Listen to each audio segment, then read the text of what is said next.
মিষ্টি খেয়ে, ভাত রুটি তরকারি ডাল সবজি খেয়ে, তাহলে মাটি থেকে তৈরি হলো কি দেহ, আর উপর থেকে এলো কি রূহ।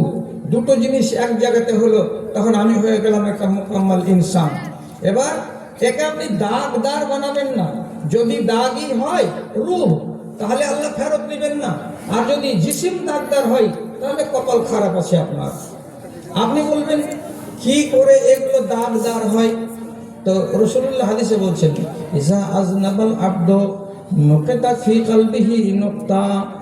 কোনো একটা বানি আদম যখন একটা পাপ করে, চুরি হোক, ডাকাতি হোক, ব্যভিচার হোক, যেমনই গুনাহ হোক না কেন, একটা কাবিরা গুনার সঙ্গে সঙ্গে তার অন্তরে, তার নফসের গায়ে একটা কালো ধব্বা লেগে যায়। এবার যদি 4টা করে তো 4টা দাগ, যদি 10টা করে তো 10টা দাগ। এইরকম করে তার নফসটা নাপাক হয়ে যায় এবং সারাটা নফসের গায়ে সব আঁক পড়ে পড়ে যায়। কি হলো? নফসটা খারাপ হলো না? এই গন্দা নফস আপনি ফেরত দিবেন আল্লাহ তাআলাকে। আপনি বলবেন এবার এটা গন্দা কেমন করে হলো? অন্তরটা, আমার রূহটা, আমার নফসটা নাপাক হয়ে যাবে, এই জন্য তোমার সঙ্গে আমি বদফেলি করতে পারবো না। খেয়ানত করলে কি হবে? আপনার নফস গন্দা হবে, নাপাক হবে। বুঝা গেল? আরেকটা আপনাকে মিশাল দিচ্ছি। মায়েজ বিন মালিক রাদিয়াল্লাহু আনহু, এক সাহাবী, জালিলুল কদর, সব সাহাবী, ভালো ভালো সাহাবী, ওয়াসওয়াসায় পড়ে গেল, বিয়ে হলো কি তার দ্বারাই জিনা হয়ে গেল। জিনা যখন হয়ে গেল, বেচারি বুঝতে পারেনি প্রথমে যে এত ঠেলা পড়বে আমার উপরে। বিয়ে শাদী করা মানুষ যখন ব্যভিচার হয়ে গেল, বন্ধু হাজালকে গিয়ে বলছে এই ঘটনা। তো বন্ধু বন্ধুকে যদি শান্তি নিত বিষয়টা, তাহলে তো তওবা তাহি করে তার মাফি হয়ে যেত। কিন্তু হাজাল বন্ধু তাকে করলো কি, রাসূলুল্লাহর কাছে নিয়ে এলো। রাসূলুল্লাহর কাছে এসে বলছেন, তাহিরনি ইয়া রাসূলুল্লাহ, হে আল্লাহ পাকের রাসূল, আপনি আমাকে পাক করেন, আপনি আমাকে পাক করেন। কথাটা দেখেন, তার মানে কি, আমার দেহ নাপাক হয়ে গেছে, আমার অন্তর নাপাক হয়ে গেছে, আমার আত্মা নাপাক হয়ে গেছে, আমার নফস নাপাক হয়ে গেছে, আপনি আমাকে পাক করেন। কথা বোঝা যাচ্ছে? ব্যভিচার করেছিল, যার কারণে তার নফসটা কি হলো, নাপাক হলো। তখন নিজেকে বলছে আপনি আমাকে পাক করে দেন। রাসূলুল্লাহ রজমের হুকুম দিলেন, রজম হয়ে গেল, কোমর পর্যন্ত গেড়ে দিয়ে তাকে মারা হলো। যাই হোক, লম্বা ঘটনা আছে, আমি ওইদিকে যাচ্ছি না। আপনি হয়তো সেই মানুষটাকে আর 5টা কথা বলবেন, ডাকবেন বা কিলোকাল করবেন, তার জন্য রাসূলুল্লাহ দরওয়াজাকে বন্ধ করে দিলেন যে হ্যাঁ, এই মানুষটার অন্তর নাপাক হয়েছিল, এই মানুষটার আত্মাটা নাপাক গান্দা হয়েছিল, কিন্তু এই যে তাকে শাস্তি দিয়ে দেওয়া হলো, তাতে তার নফস আবার পাক হয়ে গেল। কি করে পাক হলো? রাসূলুল্লাহ বলছেন, লাকাদ তাবাত তাওবাতান লাউ উসিআত আলা আহলিল মদিনাতি লাওয়াসিআতহুম। এই মাইজ বিন মালিক ব্যভিচার করার পরে এতবার আল্লাহ রাব্বুল আলামিনের কাছে তওবা করেছে, কেঁদেছে, ইস্তেগফার করেছে যে তার তওবাকে যদি মদিনার কিছু লোকের উপরে মাথা প্রতি ভাগ করে করে আমি দিতাম, তাহলে মাইজ বিন মালিকের তওবার বদৌলতে, ইস্তেগফারের বদৌলতে এই এক জামাত লোক তারা জান্নাতে চলে যেত। আল্লাহু আকবার। তাহলে এইখানে আপনাকে এই উদাহরণটা কেন দিলাম? উনি যে নিজে বলছেন আমি নাপাক হয়ে গেছি, আপনি আমাকে পাক করেন। তো পাক আর নাপাক কিসে হয়? সুয়ে আমল, মন্দ আমল করতে গেলে আপনার কি হবে? নফসটা নাপাক হয়ে যাবে। আর এই নাপাক জিনিস আল্লাহ রাব্বুল আলামিনকে আপনি ফেরত দিতে পারবেন না, কারণ আল্লাহ তাআলা নিবেনই না। এবার আপনি বলবেন আল্লাহ কেন নিবেন না?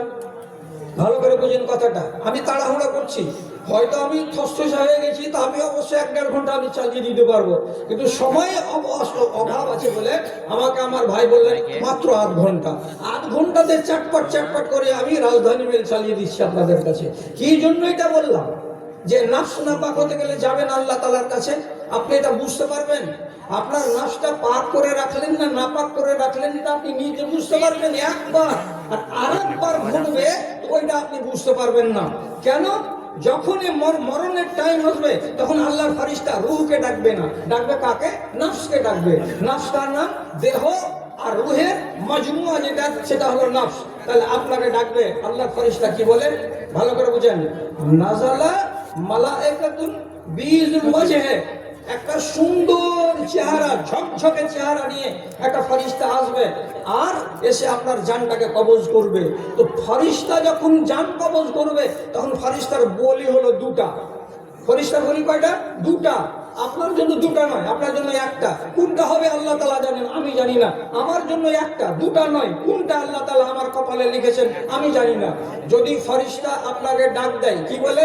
ইয়া আইয়াতুহান নাফসুত তাইয়্যিবা উখরুজি ইলা রিজওয়ানিল্লাহ, হে পাক জাহান, চলো বেরিয়ে চলো, আমি তোমাকে নিয়ে যেতে এসেছি, তোমাকে আল্লাহর রিজওয়ানের দিকে নিয়ে যাব।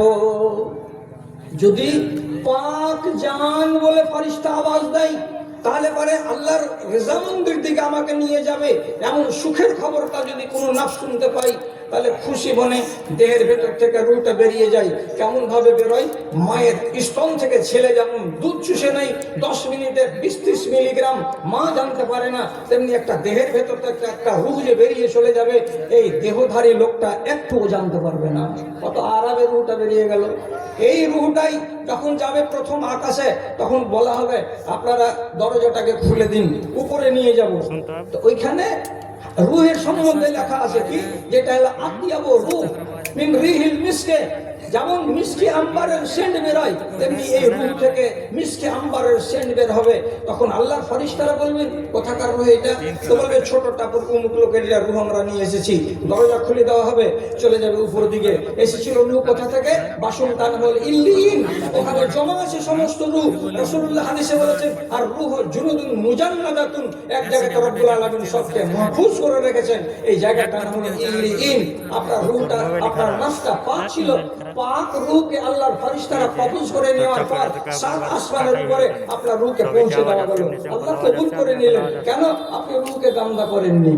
আর একটা মানুষের রূহের দিকে তাকান, এ হলো লম্পট, এ হলো জাল্লাদ, এ হলো মারদুম, এ হলো শয়তান, এ হলো বেনামাজ, এ হলো মদখোর, এ হলো সুদখোর, এ হলো গাঁজাখোর। এরকম মানুষরা যখন জান কবজ হবে তখন ভাষাটা কি বলবে আল্লাহর ফেরেশতারা? ভাষা বলবে ইয়া আইয়াতুহান নাফসুল খাবিসা উখরুজি ইলা গাযাবিল্লাহ, এ খবিস জান বেরিয়ে আয়, আল্লাহর গজবের দিকে তোমাকে নিয়ে যাব। যখনই আল্লাহর গজবের নাম নেওয়া হবে আর বলা হবে হে খবিস জান বেরিয়ে আয়, তখনই নাফসটা এই দেহের ভেতরে লুকাচুনি শুরু করে দেবে। তখন বের যখন হবে না, আল্লাহর ফেরেশতারা নিচু দিক থেকে নিংড়াতে চিপে, যেমন কুশরকে মেশিনে নিংড়িয়ে রস বের করে নেওয়া হয় আর এক সাইডে ছোবড়া ফেলে দেওয়া হয়, ওই রকম করে আপনার দেহের ভেতর থেকে আপনার রূহটাকে টেনে বার করে নিয়ে যাবে। তাহলে যদি আপনি শুনতে পান, এটা তো জিন্দা অবস্থাতে শুনতে পাবেন যে হ্যাঁ কি ডাক দেওয়া হলো, ইয়া আইয়াতুহান নাফসুল খাবিসা, খবিস বলে আমাকে ডাকলো, তাহলে আপনি জেনে নেন আপনার তকদির খারাপ আছে, এই রূহ উপর দিকে যাবে না। আবার রূহটাকে নিয়ে আল্লাহর ফেরেশতার উপর দিকে যাবে, কেন রূহ এসেছিল উপর থেকে, তাকে উপর দিকে পৌঁছে দিতে হবে। যখন গেটের কাছে যাবে তো ওখানে বলা হয়েছে আনতানু রুহিন মিন জাসাদিল মেতা, একটা মুর্দা কুকুরের গা থেকে যেমন দুর্গন্ধ ছড়ায় ওই রকম ওই রুহ থেকে দুর্গন্ধ ছড়াবে। আল্লাহর ফেরেশতাদেরকে বলা হবে গেট খুলে দেন, রুহকে উপরে নিয়ে যাব। গেটম্যানেরা বলবে কার রুহ এনেছো? যে ছোট টাপুর দক্ষিণ পাড়ার জমশেদের বেটার রুহ নিয়ে এসেছে। এই রুহকে এখানে আনতে হবে না। সারা আসমানকে দুর্গন্ধ করে দিল। আল্লাহর ফেরেশতার রুহকে হাত থেকে ছেড়ে দেবেন, নিচে গিয়ে পড়বে। কুলাঙ্গার যারা, হারামখোর যারা, তাদের রুহ আর উপর দিকে